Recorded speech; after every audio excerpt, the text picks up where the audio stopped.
Good day everyone, this is Sir Gil Bansuelo Jr. Welcome to another Math Kwentuhan with Sir G. Another grade 10 lesson to be discussed. Without further ado, join me. So here are again the series of counting techniques. So last time we've discussed permutations, so this time we're going to discuss combinations. So let's define combinations. So combinations is a selection. So if permutation talks about arrangement, in combinations, we are going to select things. Okay? Combination is a selection of R objects from a group of N distinct objects where order doesn't matter. So the number of combination of R objects taken from a group of N distinct objects is denoted by the following symbol. So the only change that we have here, this time since we are in combination, we change all P by C. But in the given formula, we have an added feature. We have to add R factorial on our denominator. The question is why? Because we are going to eliminate those the same numbers or the same arrangement, because in combination, whether it is different in arrangement, but if it has the same elements, we count them as one. For instance, if I have ABC, that is equal to CBA and BAC, meaning if in permutation those arrangements counted into 3, in permutations, it will be counted as 1 because it has the same elements lang. Kahit tatlong arrangement pa yon, no? Because in combinations, order doesn't matter. Alright. So let's have some illustrative examples. So, given 4 letters PQRS. So, let's arrange. So, take note, when we arrange, we are dealing with permutation. Let's arrange 3 letters at a time. No? Given 4 letters. So, that is permutation of 4 taken 3, which is equivalent to 24 permutations.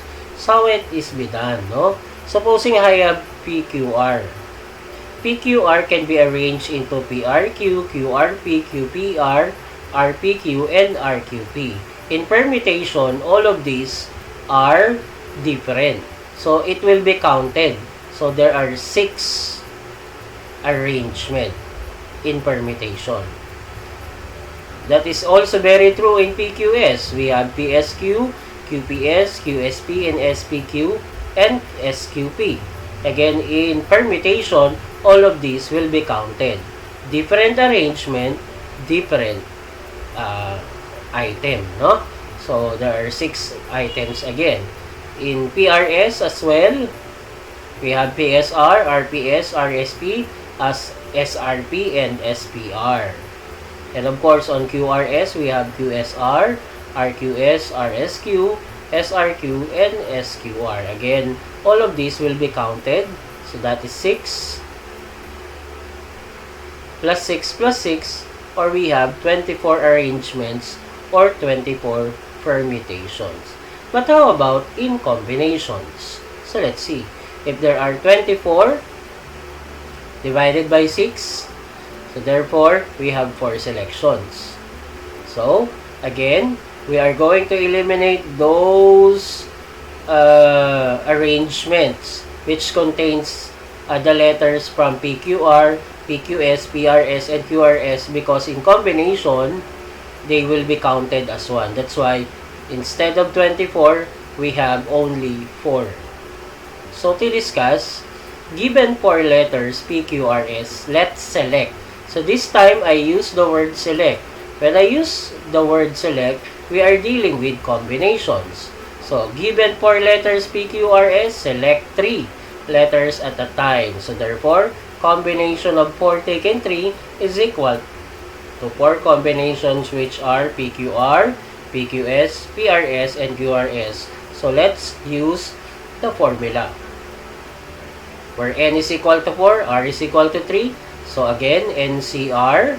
Again, your n is 4, your r is 3. So we have n factorial divided by a quantity of n minus r factorial multiplied to r factorial. So therefore, this is equal to combination of 4 taken 3.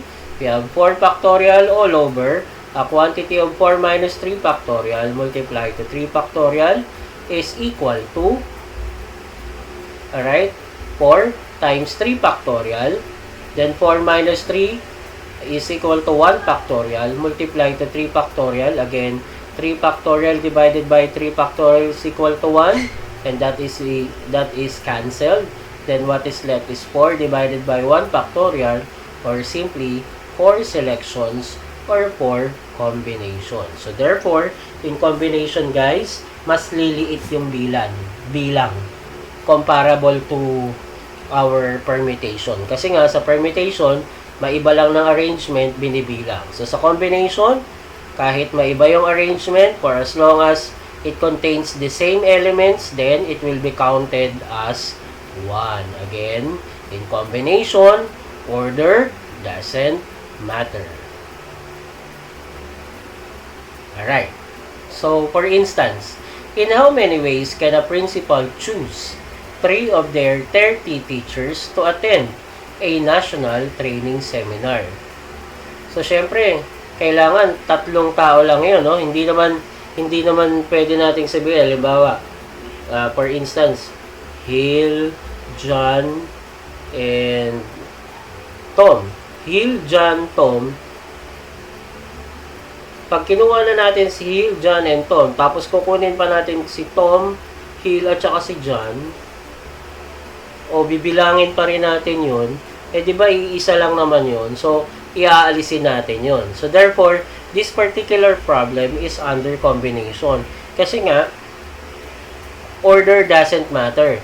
Basta, it contains the same elements, then, it will be counted as 1. No?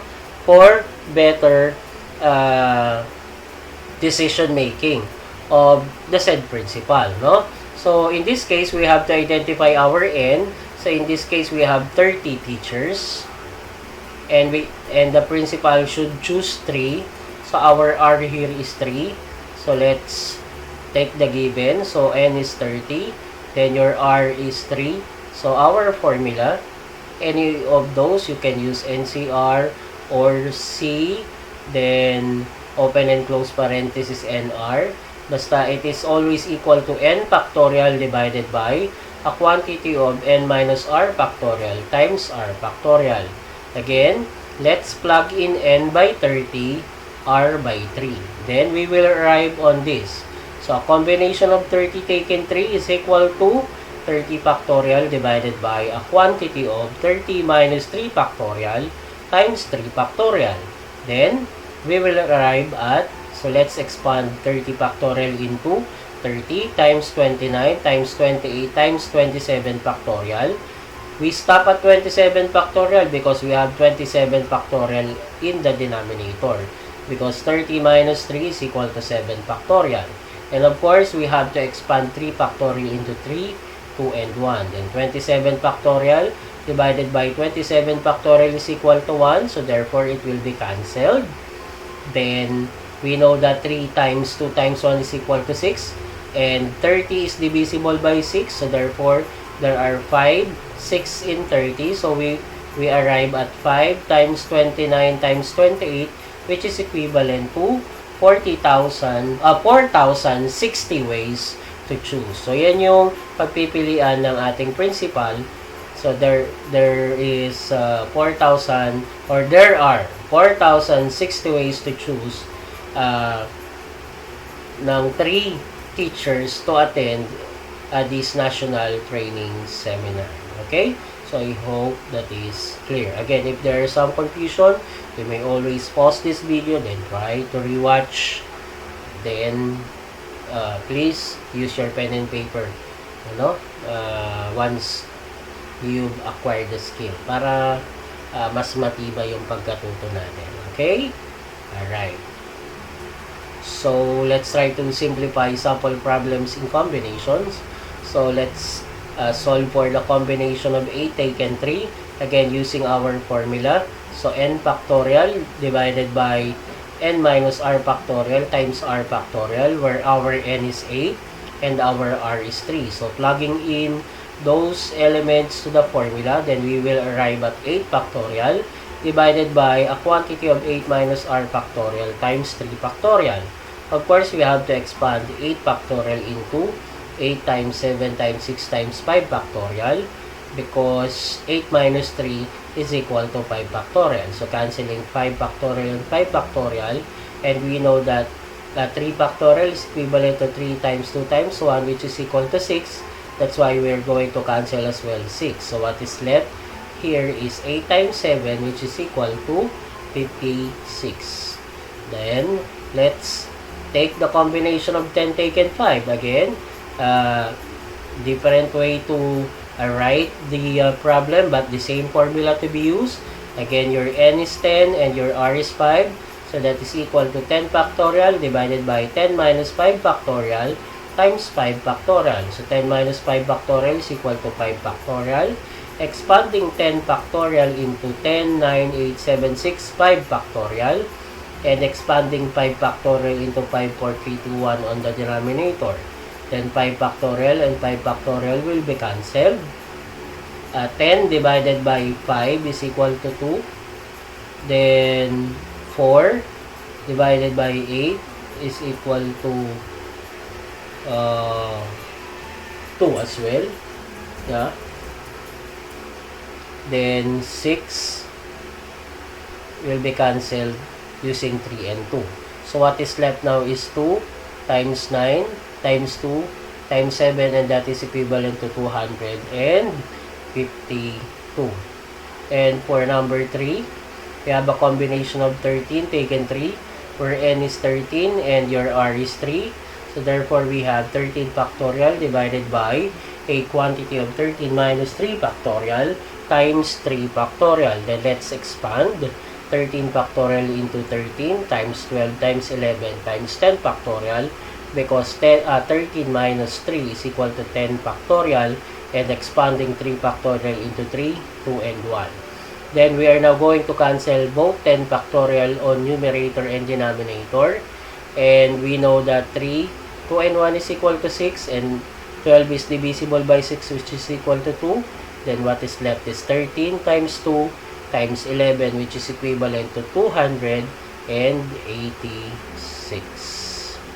Ayan.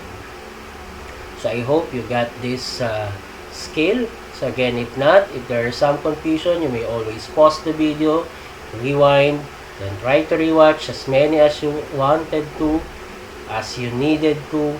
Then use your pen and paper to practice. Okay? Don't forget to practice using pen and paper. And I guess it's your turn. So I want you to solve the following problem. So maybe I will give you 20 minutes to finish this. Okay, please take a screenshot, then pause the video for 20 minutes before playing it again. And your 20 minutes is gone, so let's check. So for the answer key for number 1, there are 5,245,786 possible bets. And for a sure win, we will be needing, supposing for every bet is 20 pesos, we will be needing 104,915,720 pesos for us to be a sure winner in the lotto or in a 642 lotto draw. And for number 2, there are 15 handshakes. For number 3, 36. For number 4, 715. And for number 5, 35. So I hope you got all these answers. But if not, again, you may always pause the video, rewind, rewatch, then try to practice until you arrive in these correct answers. Alright? So, thank you very much. Until our next Math Kwentuhan, this is Sir G. Keep safe.